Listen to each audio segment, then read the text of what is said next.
Assalamualaikum warahmatullahi wabarakatuh. Selamat pagi teman-teman semua. Gimana nih kabar hari ini? Semoga selalu dalam keadaan sehat walafiat, ya. Oke, di minggu ini saya akan mencoba untuk, menyampaikan materi dalam bentuk video, ya. Jadi saya akan coba pakai Zoom karena sebenarnya kemarin saya sudah membuat, apa ya, penjelasan lewat PowerPoint ya, tapi setelah saya coba untuk, menyimpannya dalam bentuk video, itu selalu gagal ya, sudah berkali-kali saya coba. Jadi saya ini coba pakai Zoom, semoga sinyalnya, kali ini bersahabat ya. Oke, saya akan coba share screen tentang materinya. Ya, jadi materinya adalah tantangan pengelolaan SDM di era globalisasi.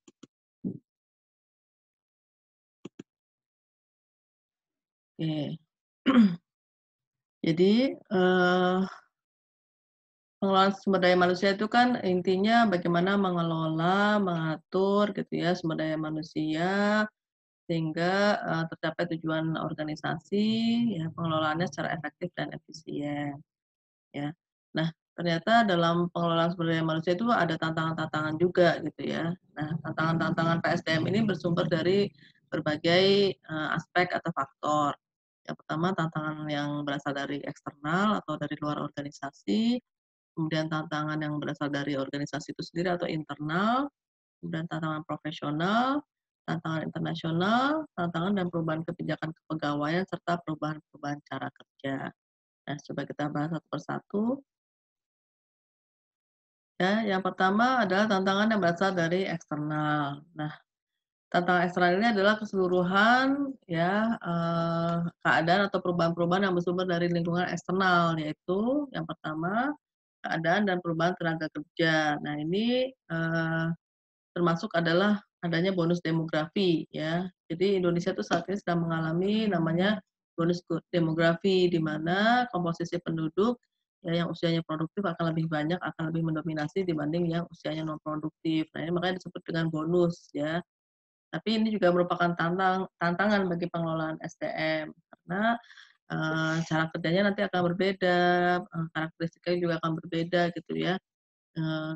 Kemudian, bagaimana mengelolanya juga akan berbeda dibanding dengan, generasi sebelumnya, gitu ya.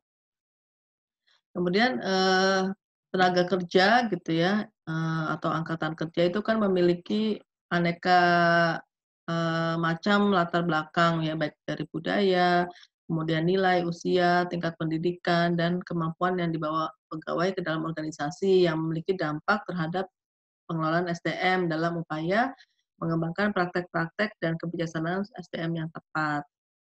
Ya, hal ini dapat dipahami sebab perbedaan-perbedaan di atas memiliki dampak terhadap motif-motif para pekerja dan juga, memiliki dampak terhadap motivasi, bagi para pekerja itu sendiri, karena kan motivasinya pasti akan berbeda-beda.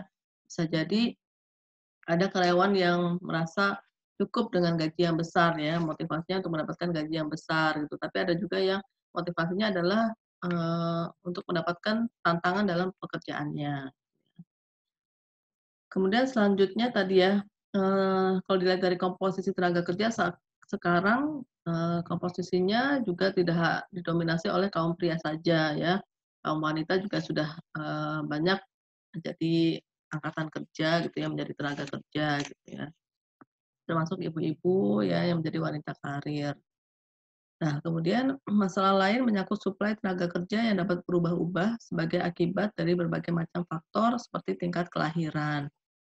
Misalnya menurunnya tingkat kelahiran pada masa sekarang dapat mengakibatkan komposisi usia penduduk dan tenaga kerja berubah di masa yang akan datang. Faktor lingkungan bisnis seperti semakin banyaknya perusahaan yang menginginkan tenaga kerja akan mengakibatkan supply gitu ya, atau ketersediaan tenaga kerja lebih kecil dibandingkan dengan demand atau permintaannya. Nah, semua ini dapat menjadi masalah bagi pengelolaan SDM pada masa yang akan datang, yaitu dilihat dari keadaan dan perubahan tenaga kerja. Kemudian kalau dilihat dari keadaan dan perubahan teknologi. Nah, seperti kita ketahui sekarang kan, perkembangan teknologi semakin canggih ya, semakin pesat, apalagi kita sedang menghadapi atau sedang mengalami revolusi industri 4.0. Nah, eee, bisa jadi ini akan menjadikan tantangan untuk pengelolaan SDM. Nah, bisa jadi kan nanti banyak mesin-mesin gitu ya, atau robot-robot yang akan menggantikan tenaga manusia.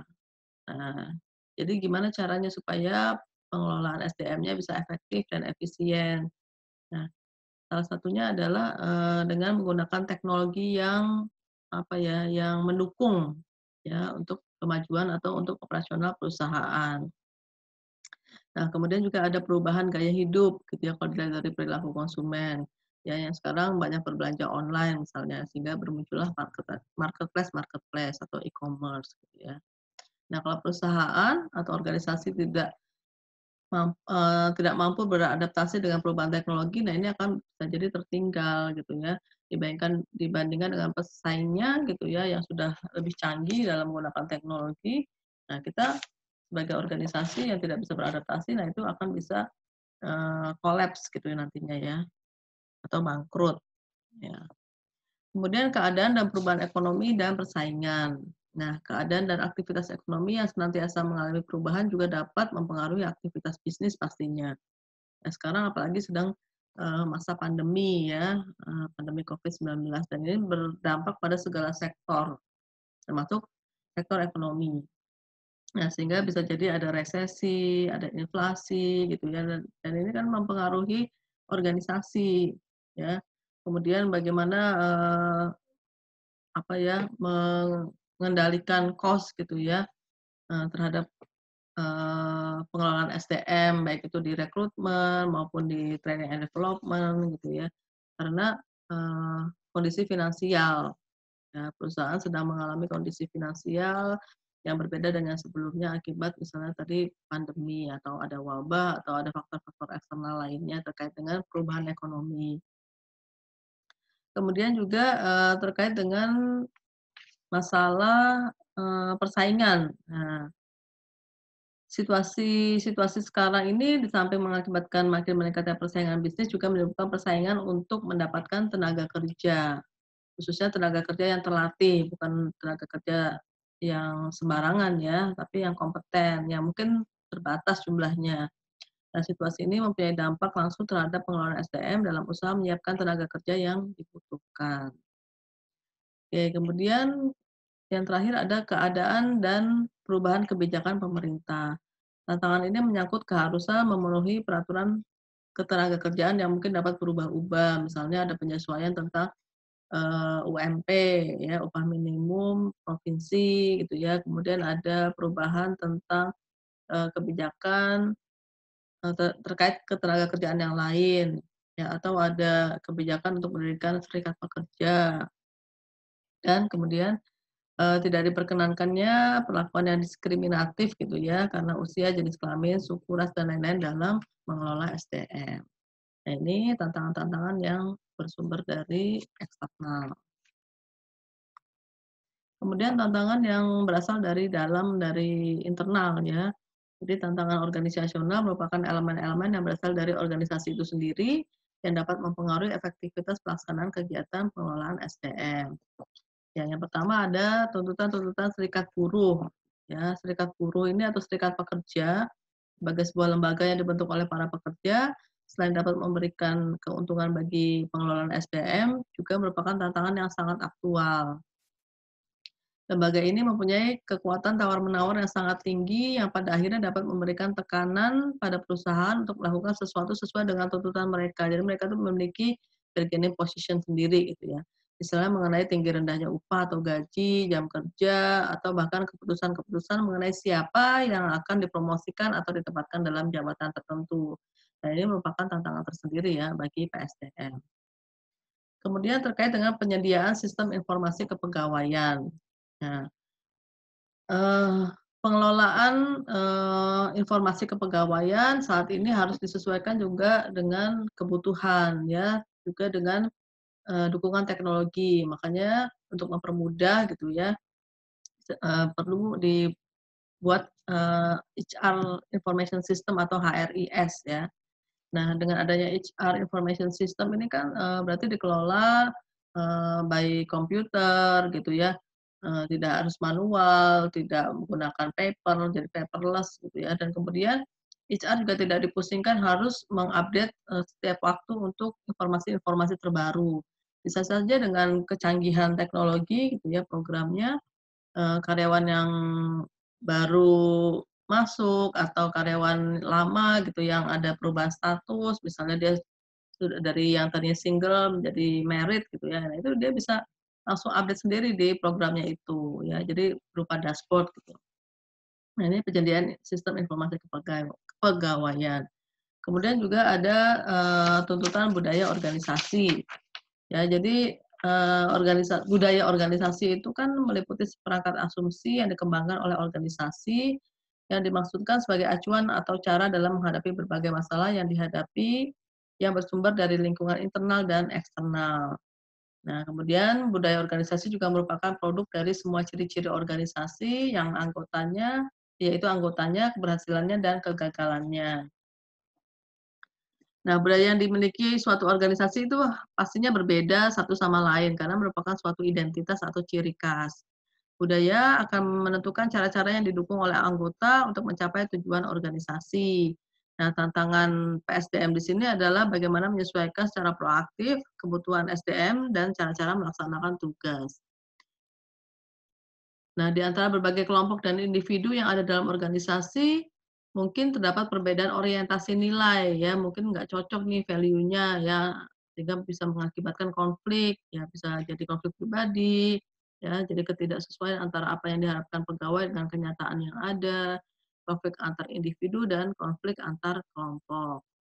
Ya meskipun konflik tidak senantiasa buruk, yang menjadi permasalahan adalah bagaimana mengelola konflik yang fungsional bagi pencapaian tujuan organisasi. Jadi bukan konflik yang disfungsional, tapi yang fungsional. Kemudian terkait tantangan organisasional ada juga tentang struktur organisasi ya. Di sini struktur itu diartikan dengan bagaimana tugas-tugas dibagi ya, kemudian ada kewenangan ya, siapa yang melapor dan kepada siapa, kemudian mekanisme koordinasi juga ada dalam struktur organisasi.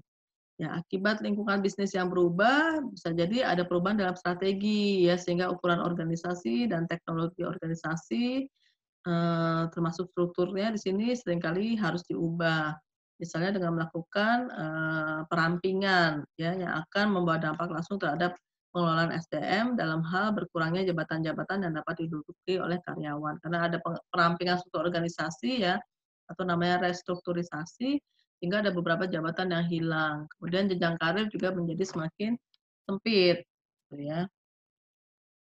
Kemudian yang terakhir, di samping dapat memberikan keuntungan bagi perusahaan, akan dapat pula menimbulkan masalah-masalah seperti terjadinya proses politik yang tidak sehat dalam perusahaan yang dapat memunculkan masalah-masalah dalam koordinasi pencapaian tujuan organisasi. Kemudian berikutnya ada tantangan profesional. Jadi pengelolaan SDM memerlukan staf manajemen sumber daya manusia yang memiliki profesionalisme, kemudian keahlian, pengetahuan, tingkat pendidikan tertentu, dan barangkali pengalaman yang cukup. Staf MSDM juga dituntut memahami operasi keseluruhan perusahaan, ya, baik operasi internal maupun eksternal. Sebab sebagaimana telah dijelaskan sebelumnya gitu ya, MSDM baru bisa dikatakan efektif bila mana dapat memberikan kontribusi yang besar terhadap pencapaian tujuan organisasi. Nah, supaya dapat memberikan kontribusi yang efektif, staf MSDM harus memahami masalah-masalah operasional di samping memiliki keahlian khusus, meskipun fungsinya hanya sebagai pendukung. Nah, jadi ini yang dikedepankan adalah profesionalismenya sebagai seorang yang berada di Departemen SDM atau sebagai praktisi SDM. Nah, terkait dengan tantangan profesional SDM di sini juga ada yang namanya kekuatan eksternal ya, yaitu perubahan demografis. Ya, jadi ada tadi ya, ada bonus demografi ya, sehingga generasi yang mendominasi adalah generasi milenial dan generasi awal generasi Z yang sudah mulai memasuki dunia kerja. Nah, ini menjadi kekuatan karena, pastinya akan berubah nih, pola pikirnya dibanding yang sebelumnya, mungkin generasi sebelumnya lebih kaku dan lain-lain, yang saat ini lebih dinamis. Nah, jadi menjadi kekuatan eksternal bagaimana, profesional SDM bisa mengelola ini. Kemudian adanya globalisasi, ya, globalisasi itu apa ya, jadi, globalisasi itu sesuatu yang bisa diakses dimanapun gitu ya, global, secara global kita bisa berhubungan, berkomunikasi dengan orang dari berbagai negara gitu ya. Waktunya juga tidak dibatasi, ruangnya tidak dibatasi. Saya di sini misalnya bisa berkomunikasi dengan teman saya di Inggris misalnya gitu ya. Kemudian saya juga bisa membeli barang, ya barang dari luar negeri tanpa harus ke luar negeri gitu ya, karena barangnya sudah ada di sini. Nah itu globalisasi. Dan itu berdampak juga pada, pengelolaan SDM. Kemudian peningkatan knowledge worker ya, karena adanya perkembangan teknologi sehingga kompetensi dari para pekerja atau angkatan kerja juga menjadi, bertambah gitu ya. Jadi diharapkan lebih kompeten. Kemudian ada peta persaingan yang baru. Nah ini terkait dengan, apa ya, hubungannya dengan para pesaing kita gitu ya, pesaing organisasi. Ya jadi sekarang mungkin cara-caranya, yang dilakukan oleh kompetitor itu sudah, eee, bukan cara-cara yang lama lagi. Nah itu kita harus siap menghadapi itu gitu ya. Karena kan intinya HR juga harus bisa membawa organisasi memenangkan pasar. Kemudian ada perebutan, tenaga kerja yang kompeten atau talent ya, orang-orang yang potensial. Nah ini kan kita sebagai organisasi harus bisa menarik, para talent itu masuk ke dalam organisasi. Nah, caranya seperti apa? Nah, itu nanti dikelolalah oleh para praktisi SDM. Kemudian yang terkait dengan, musuh di dalam ya atau hambatan ya kalau misalnya, kalau tadi kan kekuatan eksternal itu tantangan, kalau ini hambatan. Jadi, banyak para apa ya, praktisi SDM yang masih berpikir jangka pendek, ya jadi kurang visioner, sehingga tidak bisa mengantisipasi perubahan-perubahan. Kemudian fokusnya sempit pada sistem dan proses SDM saja, ya atau yang sifatnya internal saja. Kemudian hanya fokus pada personal issue ya, hal-hal yang berkaitan dengan, individu gitu ya, bukan people gitu ya, dan people yang related to business issue. Jadi kita harus fokus pada, isu-isu yang terkait dengan bisnis, ya, bukan hanya personal issue aja. Kemudian perspektifnya, jangan hanya inside out, dari dalam ke luar gitu ya, tapi dari luar ke dalam, bagaimana kita bisa mengetahui apa yang dibutuhkan konsumen misalnya. Nah, ini kan perspektifnya dari luar ke dalam. Nah, terkait dari perspektif tadi outside in, nah ini yang digagas oleh Dave Ulrich ya. Ini termasuk ke dalam evolusi SDM, ya. Jadi tahap pertama adalah, bagaimana SDM hanya berperan sebagai hal-hal yang terkait dengan administratif, ya pengelolaan data dan lain-lain gitu ya. Kemudian tahap kedua adalah keahlian fungsional SDM. Nah ini SDM sudah, berperan ya secara fungsinya, ya kemudian kompetensinya. Kemudian tahap ketiga strategi SDM, yaitu MSDM strategik, menjadi partner strategis dari organisasi. Dan yang keempat adalah HR outside in, yang mampu berpikir dari luar ke dalam. Nah, ini ada ilustrasi nih ya, di sini ada pesawat gitu ya, kemudian, di bawah sayap pesawat itu ada kelompok macan-macan gitu yang berteduh. Nah ini kan, fundamental message-nya adalah value is defined by the receiver. Jadi bagaimana nilai-nilai itu, eee, dipersepsi gitu ya, ditentukan oleh penerimanya itu sendiri gitu ya. Jadi sebagai seorang praktisi SDM harus bisa menciptakan value yang bisa, apa ya, eee, dimanfaatkan untuk mencapai tujuan organisasi ya. Jadi jangan sampai disalahartikan baik itu oleh konsumen, oleh karyawan gitu ya, atau oleh line manager. Nah, ini terkait dengan tadi, ada pendekatan outside in yang fokusnya pada stakeholders gitu ya. Siapa sih stakeholders itu? Stakeholders itu kan intinya adalah para pemangku kepentingan yang ada dalam organisasi, yang bertanggung jawab terhadap jalannya organisasi. Nah, ini terdiri dari siapa aja? Ya ada investor ya, yang memberikan, atau menanamkan investasi dan kepercayaannya, kemudian ada pelanggan ya, kemudian ada karyawan, ya jadi karyawan yang ada saat ini dalam organisasi atau calon karyawan, ya terutama para talent.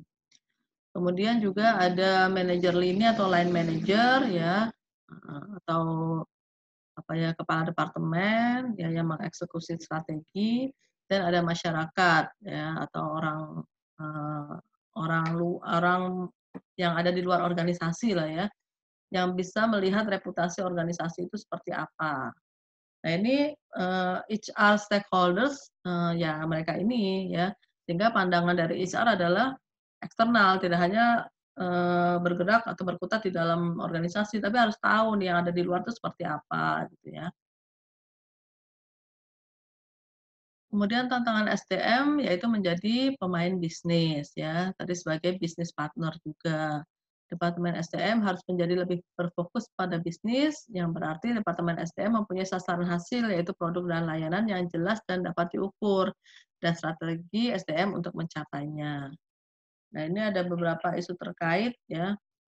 Jadi transformasi fungsi SDM yaitu, saat ini peran SDM mengalami redefinisi atau mengalami, apa ya, makna baru gitu ya atau, arti baru gitu ya, fungsinya itu sudah berbeda dengan sebelumnya. Nah, fungsi SDM yang sebagai pemain strategik gitu ya, yaitu fokusnya pada manajemen human capital dan manajemen talenta. Kemudian pengukuran dan pengelolaan dampak strategi workforce pada kinerja strategik organisasional atau sukses bisnis, diaktualisasikan dalam bentuk workforce scorecard. Jadi ini tenaga kerjanya seperti apa gitu ya, diselaraskan dengan kebutuhan organisasi. Kemudian pengklarifikasian dampak fungsi SDM pada kinerja organisasional. Nah ini juga diaktualisasikan dalam HR scorecard. Jadi seorang HR harus bisa membuat, perspektif gitu ya, bahwa fungsi-fungsi SDM-nya berjalan dengan efektif dan efisien ya, yang dapat mencapai tujuan organisasi. Jadi nanti strategi dari organisasi diturunkan kepada unit-unit gitu ya, salah satunya ke HR.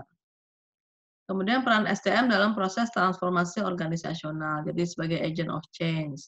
Dan yang terakhir praktek MSDM yang inovatif, yaitu misalnya dengan membentuk, kader-kader gitu ya, atau talent-talent ya, sebagai pemain kunci organisasi, mengembangkan kemampuan organisasi, kemudian ada manajemen knowledge and innovation ya, jadi berbagi pengetahuan sehingga, tidak silo ya, silo itu maksudnya tidak egois, jadi satu sama lain saling berkolaborasi supaya meningkatkan pengetahuan mereka.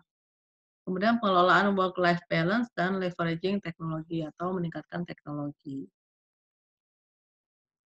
Nah, terkait dengan transformasi fungsi SDM, ya di sini tantangan transformasi fungsi SDM yaitu menciptakan nilai bagi key stakeholders.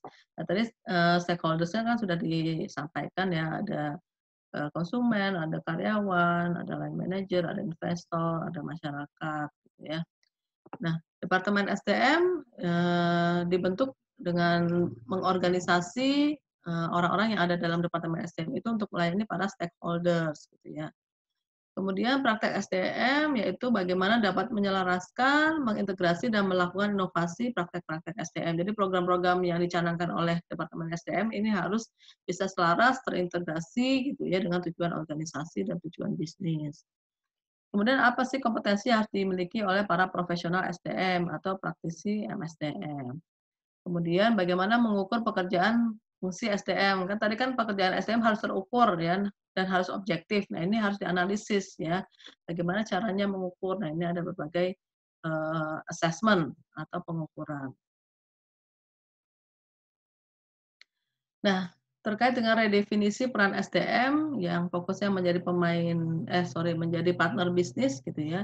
Di sini ada yang digagas oleh Dev Uris ya, ini salah satu, apa ya, teori tentang HR gitu yang digagas oleh Dave Ulrich yang sangat-sangat populer, ya.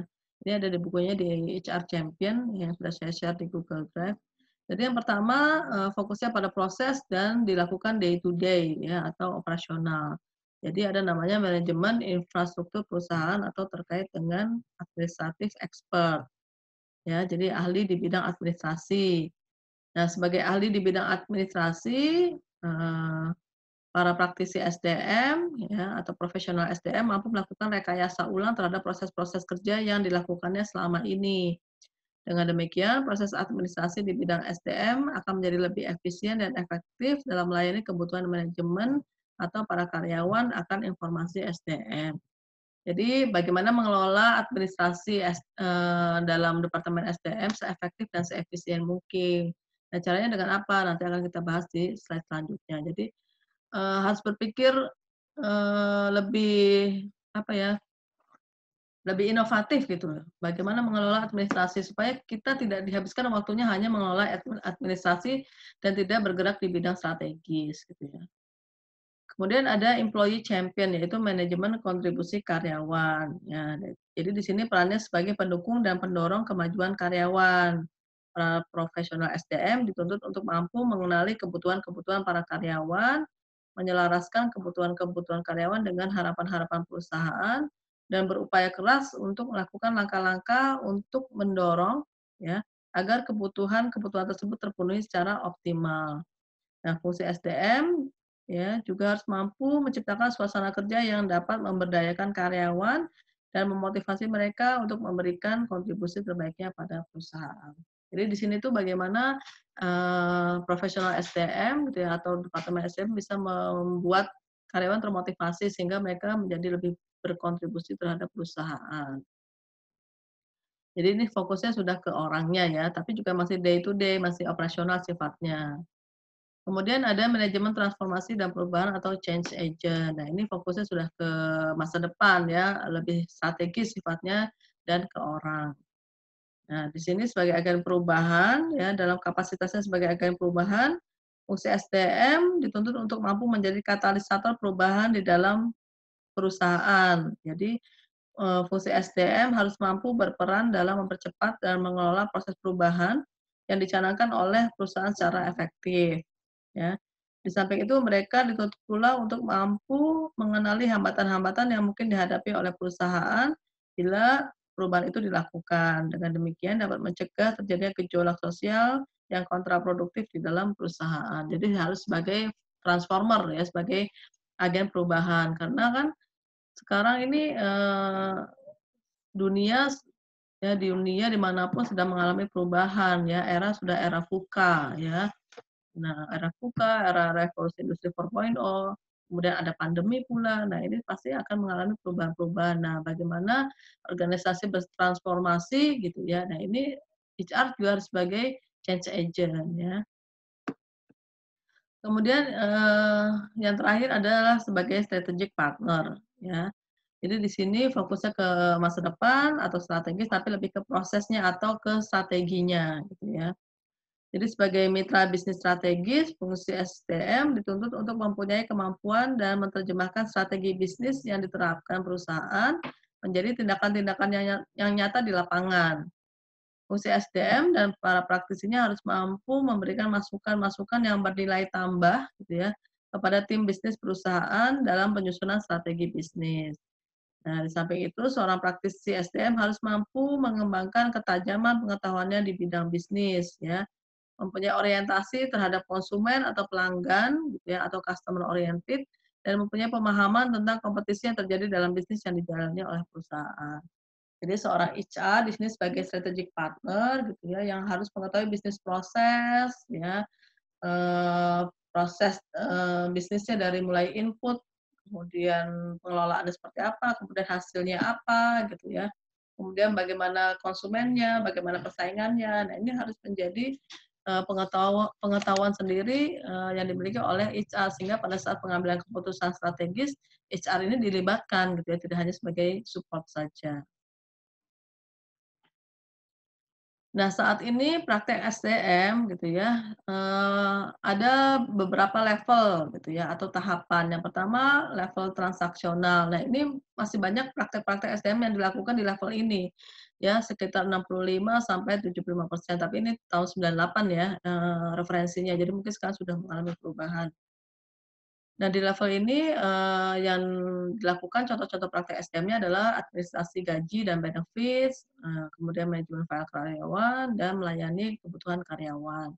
Kemudian di level tradisional ada sekitar 15 sampai 30%, Nah, ini praktek-prakteknya contohnya ada rekrutmen dan seleksi, pelatihan, manajemen kinerja, pemberian kompensasi, dan hubungan industrinya.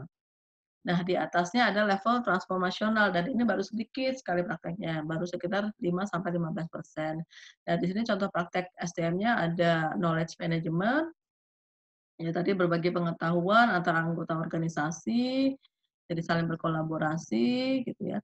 Kemudian ada strategic redirection dan reviewal, jadi bagaimana mengarahkan strategi, ya pengarahan kembali, kemudian bagaimana mengevaluasinya, strategi yang sudah dijalankan itu apakah efektif gitu ya. Kemudian ada perubahan budaya dan ada pengembangan manajemen. Jadi ini sifatnya lebih strategis gitu ya. Jadi ini levelnya yang paling atas yaitu level transformasional dan masih sedikit praktek-praktek SDM di level ini. Nah, terkait dengan tadi redefinisi peran SDM kan ada yang, di level administratif expert ya. Nah, ini masih banyak di transaksional ya. Jadi bagaimana supaya lebih efektif gitu ya fungsi SDM. Nah, ini tadi harus berpikir inovatif. Caranya seperti apa? Misalnya ada beberapa hal yang bisa dikerjakan oleh pihak lain. Jadi kita mengoutsourcing-kan beberapa, pekerjaan ke pihak lain ya yang sifatnya day to day yang tidak harus dikerjakan oleh, manajer HRD gitu misalnya ya. Atau oleh staf, HRD, masih bisa mengerjakan yang lain yang sifatnya lebih, strategis misalnya. Ya, jadi ini ada melibatkan outsourcing atau menggunakan teknologi informasi yang canggih dan ada pengayaan atau re-engineering gitu ya. Jadi di level, transaksional ini diharapkan sudah mulai dikurangilah porsinya, sehingga kita bisa menuju ke atasnya ya, ke tradisional bahkan sampai ke transformasional. Nah, layanan SDM juga berarti mengalami perubahan dengan adanya teknologi yang tadinya masih tatap muka secara tradisional ya, kemudian sekarang sudah bisa menggunakan layanan elektronik atau virtual gitu ya. Jadi sudah menggunakan program-program atau ada dashboard, ada program software dan lain-lain yang bisa digunakan ya. Jadi dalam berbagai layanan, pihak Departemen SDM tidak harus melakukan secara tradisional, harus tatap muka, tapi bisa, video call misalnya atau video conference atau melalui, internet gitu ya. Jadi itu masih bisa dilakukan. Nah, kemudian ada tantangan internasional ya. Jadi, dunia bisnis sekarang ini seperti halnya bidang lain sedang dilanda globalisasi. Dalam hal ini perusahaan tidak lagi hanya melihat ke dalam di mana perusahaan berada, tapi harus memperhatikan hal-hal yang berkaitan dengan pemasaran produknya dan pelaksanaan proses produksinya. Nah, situasi ini timbul akibat dibukanya batas-batas antar negara dalam proses pelaksanaan bisnis, ya. Jadi misalnya, ada perusahaan yang membuka cabang di luar negeri gitu, dan ini menimbulkan dampak tersendiri dalam pengelolaan SDM. Ya berarti kita harus mengelola karyawan, ekspatriat misalnya. Jadi ini akan menimbulkan kendala dalam bahasa, komunikasi ya, perbedaan nilai-nilai dan budaya. Nah ini bagaimana SDM harus bisa mengelola ini ya, ada, eee, tantangan yang sifatnya internasional atau global gitu ya. Nah, dari tadi kita ngomongin globalisasi gitu ya. Globalisasi sendiri itu apa sih? Nah, menurut Wikipedia, ya, globalisasi adalah istilah yang memiliki hubungan dengan peningkatan keterkaitan dan ketergantungan antar bangsa dan antar manusia di seluruh dunia melalui perdagangan, investasi, perjalanan, budaya populer, dan bentuk-bentuk interaksi yang lain sehingga batas-batas suatu negara menjadi semakin sempit. Atau globalisasi adalah suatu proses di mana antar individu, antar kelompok, dan antar negara saling berinteraksi, bergantung, terkait, dan mempengaruhi satu sama lain yang melintasi batas negara.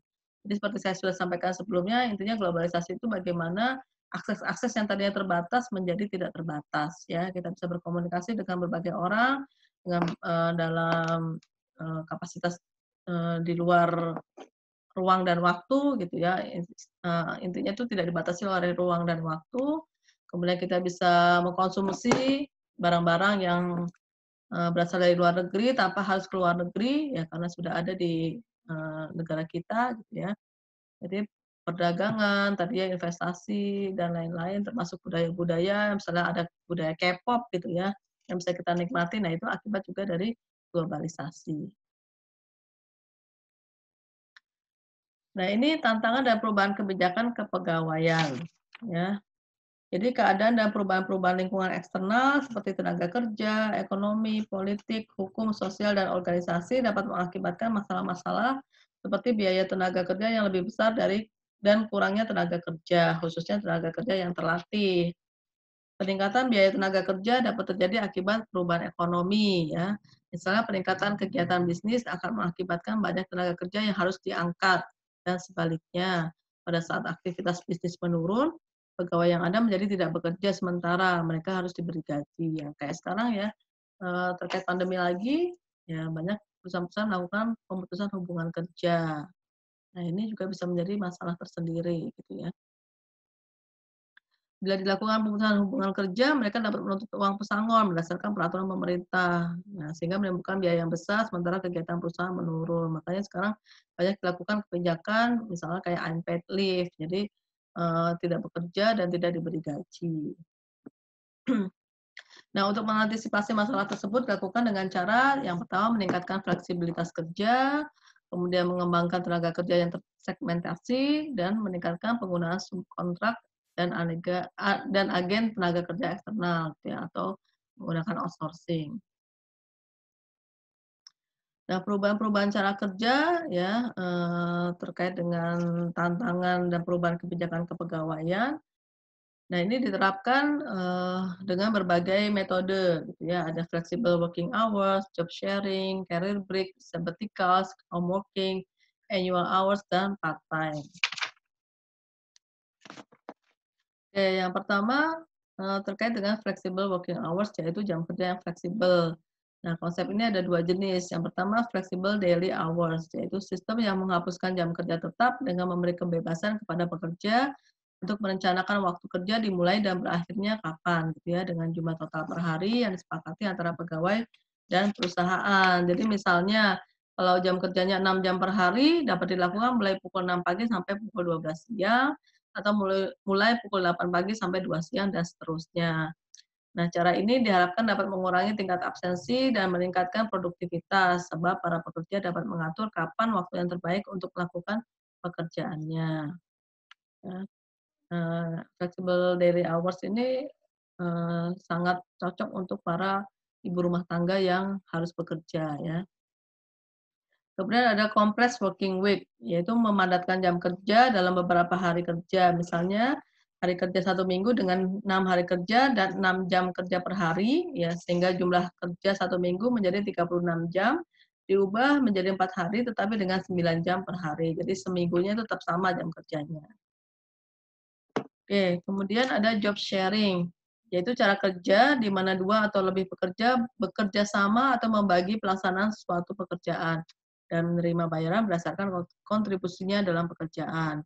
Bila pelaksanaannya setengah untuk masing-masing pekerja, maka mereka menerima setengah untuk masing-masing, ya. Jadi, cara ini dapat meningkatkan produktivitas karena pembagian kerja biasanya dilakukan sesuai dengan spesialisasi masing-masing, ya. Kemudian ada career break. Yaitu memberikan kemungkinan pada pegawai untuk meninggalkan pekerjaan untuk waktu yang cukup lama, biasanya 2 sampai 5 tahun dengan tidak menerima upah, tapi masih tetap memiliki hubungan dengan perusahaan, dengan jaminan akan bekerja kembali ke pekerjaan yang sama. Nah, ini pertama kali diterapkan oleh The National Westminster Bank di Inggris pada tahun 1981 dengan mengizinkan pegawai laki-laki dan wanita selama waktu 5 tahun untuk mengurus anak-anak mereka dan setelah itu bekerja kembali. Nah, cara ini dapat mengatasi kekurangan tenaga kerja yang dialami oleh perusahaan. Kemudian ada sabbatical, yaitu memberikan izin untuk meninggalkan pekerjaan dalam waktu cukup lama yang diberikan kepada pegawai dengan masa kerja tertentu ya, mungkin yang lebih senior gitu ya. Misalnya setelah memenuhi masa kerja 5 tahun, diberikan izin untuk meninggalkan pekerjaan dalam waktu 1 bulan sampai 1 tahun. Cara ini akan membantu dan memberikan kesempatan pada pegawai untuk mengerjakan hal-hal yang berkaitan dengan minatnya, di samping untuk mengurangi kejenuhan. Jadi biar ada variasi. Kemudian home working, yaitu pekerjaan dilakukan di rumah dengan cara menghubungkan rumah dengan perusahaan melalui media komunikasi seperti komputer. Nah, ini sekarang yang lagi dilakukan ya, work from home. Kemudian ada annual hours, yaitu penentuan kerja tahunan pegawai yang harus diberikan pada perusahaan. Ini dilakukan untuk mengurangi biaya lembur, meningkatkan produktivitas dan ketidakhadiran, khususnya untuk perusahaan yang mengalami musiman, gitu ya. Atau ada peak season ya di musim-musim tertentu, misalnya di hotel gitu ya kan ada peak season-nya. Nah, jadi ada annual hours gitu ya. Kemudian yang terakhir ada part-time, yaitu cara kerja di mana dikontrak untuk beberapa jam saja. Di sini umum diterapkan di berbagai perusahaan, misalnya mempekerjakan karyawan lepas, yaitu mahasiswa gitu, atau magang, itu juga bisa. Nah, model SDM tradisional versus strategi human capital. Nah, sebelumnya ya di pertemuan pertama saya sudah menyinggung tentang perbedaan human resource dengan human capital. Nah, saya nggak tahu ini model SDM tradisional ini mungkin gabungan antara personalia dan HR ya, kemudian kita bandingkan dengan strategi human capital. Nah, dalam model SDM tradisional ini tidak ada kejelasan strategi ya, jadi strateginya itu tidak ditetapkan secara jelas gitu ya, tidak terukur, sedangkan kalau di strategi human capital terdefinisi secara jelas. Kemudian akuntabilitasnya atau tanggung jawabnya juga tidak jelas, jadi, tidak transparan gitu ya, abu-abu. Sedangkan kalau di strategi human capital, ada kejelasan kapabilitas dan akuntabilitas. Kemudian, undifferentiated workforce, jadi angkatan kerjanya itu tidak terdiferensiasi atau tidak bervariasi gitu ya. Kalau yang model SDM lama. Kalau yang sekarang angkatan kerjanya sudah, beraneka ragam ya, dari berbagai generasi, kemudian kompetensinya juga berbeda-beda atau skill-nya gitu ya, nilai-nilainya juga. Jadi, pengelolaannya akan lebih menantang gitu ya. Kemudian, di model STM tradisional, fungsinya dilakukan secara ad hoc dan terpisah-pisah. Sedangkan kalau di strategi human capital, fungsinya dilakukan secara komprehensif dan terintegrasi.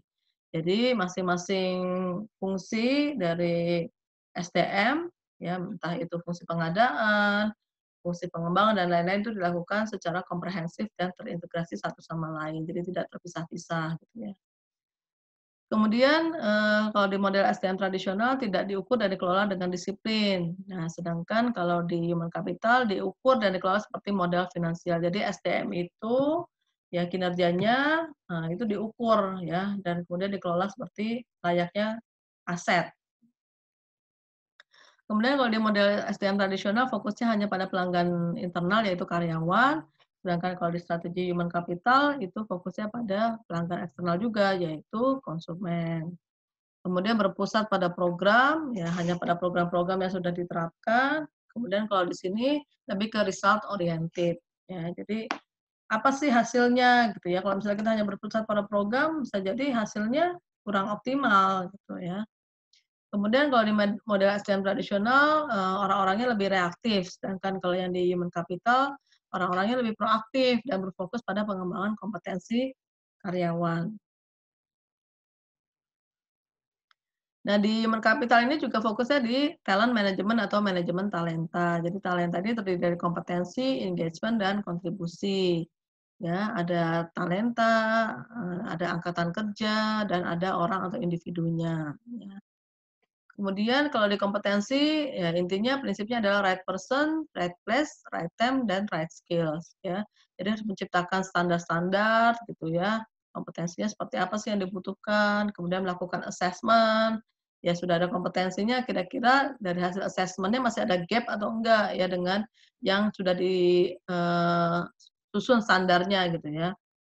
Kemudian melakukan investasi untuk mengembangkan kompetensi dan melakukan integrasi gitu ya, dengan, program-program SDM lainnya. Jadi kompetensi ini bisa digunakan untuk rekrutmen dan seleksi, untuk training and development ya, kemudian untuk kompensasi gitu ya, jadi terintegrasi.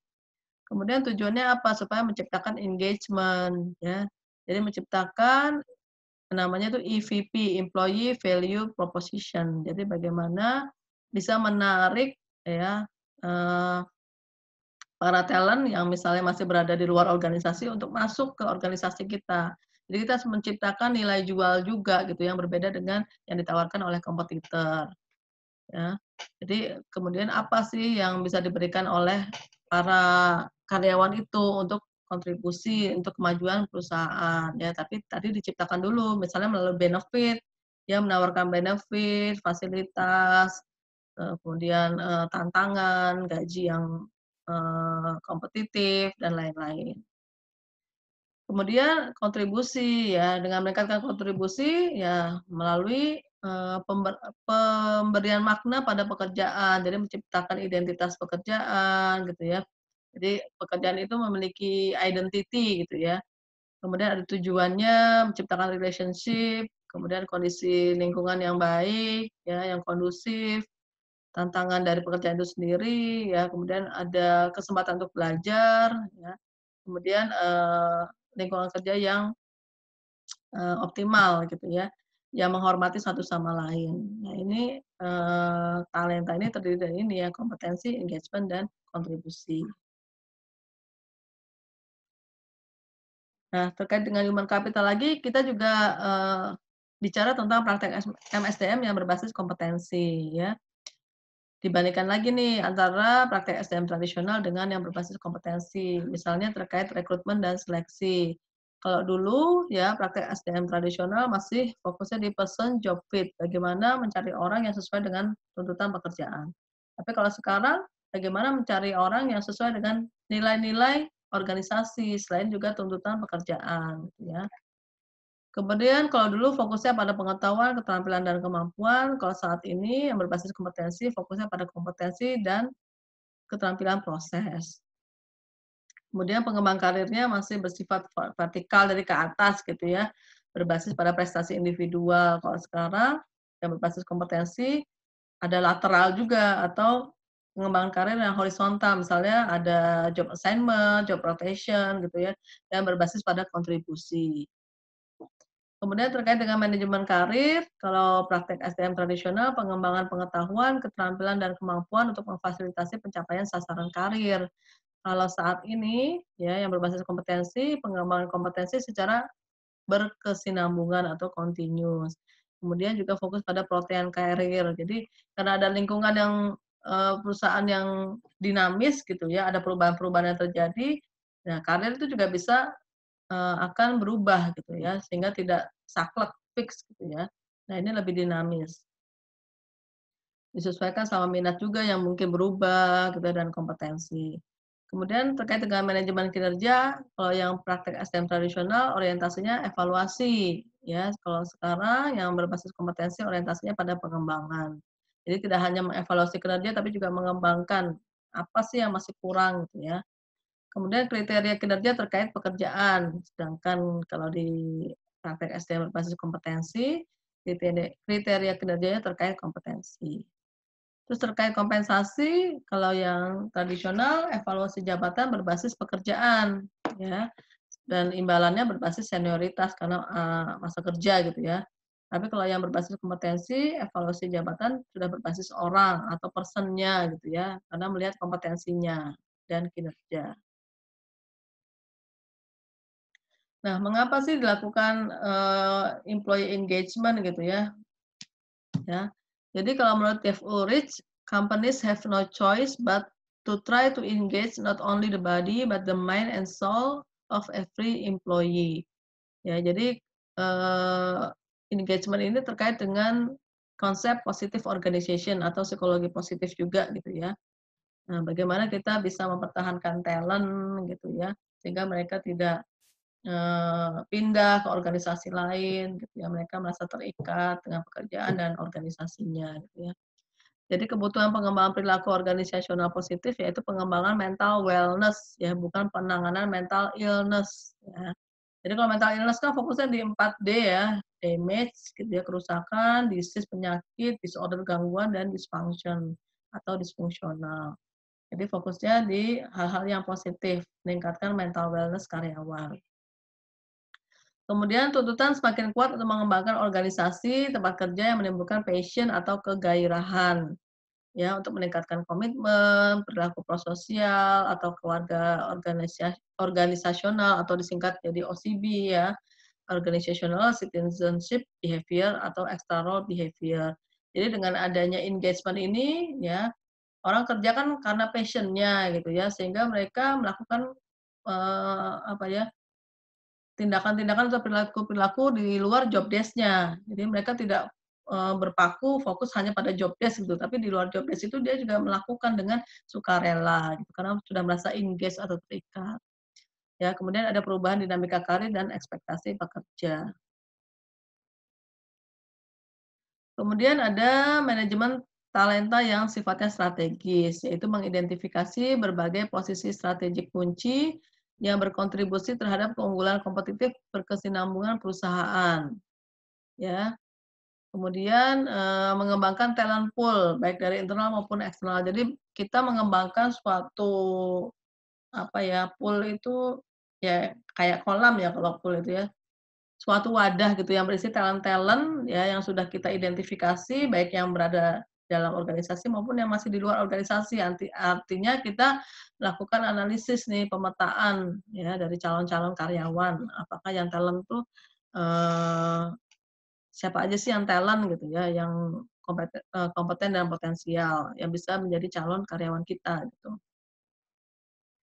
Kemudian fokus pada penarikan, pengembangan, dan pemertahanan para pemain A atau attracting, developing, dan retaining ya. Dengan tidak melupakan pemain B, tapi tidak menghabiskan energi untuk pemain C. Jadi, dilakukan secara kontinu ya, kemudian secara integratif gitu ya, atau terintegrasi ya, sehingga para pemain-pemain kunci ini bisa dikelola dengan baik ya, dan dikembangkan dengan baik. Kemudian juga dikembangkan arsitektur differentiated human resource. Jadi human resource yang terdiferensiasi dengan baik gitu ya, karena pengelolaan SDM itu kan yang dikelola SDM-nya beraneka ragam. Nah, itu bagaimana dikembangkan suatu, desain gitu ya, yang memungkinkan mengembangkan talent-talent yang sifatnya strategis untuk kemajuan organisasi pastinya. Kemudian terkait talent management tadi, ya harus dijadikan prioritas ya, membuat manajemen talenta. Jadi the war for talent never ended, tidak akan pernah berakhir ya, bagaimana kita memperebutkan para talent-talent gitu ya. Executive must constantly rethink the way their companies plan to attract, motivate, and retain employees. Jadi para manajer harus secara konstan memikirkan kembali ya, cara-cara bagaimana organisasi merencanakan untuk menarik mereka ya, atau merekrut mereka, memotivasi mereka, dan mempertahankan mereka, para talent-talent itu. Nah, terkait pengembangan kompetensi SDM ya, supaya dapat mengelola SDM lebih baik, nah ini harus dikembangkan nih kompetensinya, untuk para, praktisi SDM atau profesional SDM. Yang pertama harus memiliki pengetahuan bisnis ya, jadi harus punya sense of business gitu ya, harus tahu bisnis proses organisasi gitu ya. Kemudian menerapkan berbagai praktek SDM yang canggih dan inovatif gitu ya. Jangan jangan hanya, berada di zona nyaman gitu ya, oh sudah cukup dengan pengelolaan, SDM yang saat ini. Tapi kita harus bisa mengembangkan praktek-praktek yang lain yang lebih inovatif dan lebih up to date. Kemudian sebagai, agen perubahan tadi ya, kemudian sebagai agen transformasi, change management, kemudian ada perubahan budaya yang lebih sesuai gitu ya, dengan kondisi saat ini. Kemudian secara personal harus meningkatkan kredibilitasnya, kapabilitasnya gitu ya. Kemudian melakukan praktek manajemen kinerja SDM yang strategik dengan berlandaskan pada HR scorecard dan memiliki pengetahuan tentang teknologi. Nah, ini model kompetensi pengelolaan SDM 2012 yang digagas oleh Ulrich dan kawan-kawan ya. Yang pertama ada credible activist, ya tadi sebagai seorang profesional SDM harus bisa menjadi orang yang kredibel ya, jadi membangun kepercayaan dengan integritas berbasis hasil. Kemudian sebagai strategic positioner yang memahami trends, konteks bisnis global dan implikasinya, pengaruhnya itu apa terhadap organisasi gitu ya. Tadi kan yang pertama memiliki pengetahuan bisnis ya. Nah, ini di sini di model kompetensi ini ada namanya strategic positioner. Kemudian sebagai capability builder ya, pengembangan kapabilitas organisasi, mampu mengembangkan organisasi lebih maju lagi, kemudian sebagai change champion, mengembangkan kapasitas organisasi untuk berubah, sebagai, HR yang inovatif ya. Jadi kemampuan untuk berinovasi dan mengintegrasikan berbagai praktek SDM dalam menghadapi berbagai isu bisnis kritis, dan yang terakhir penguasaan dan aplikasi teknologi terbaru. Jadi harus bisa, melek terhadap teknologi ya, digital literasi, jangan cuman tadi, berada di zona nyaman nggak mau belajar gitu ya. Jadi seorang profesional SDM harus memiliki model kompetensi ini.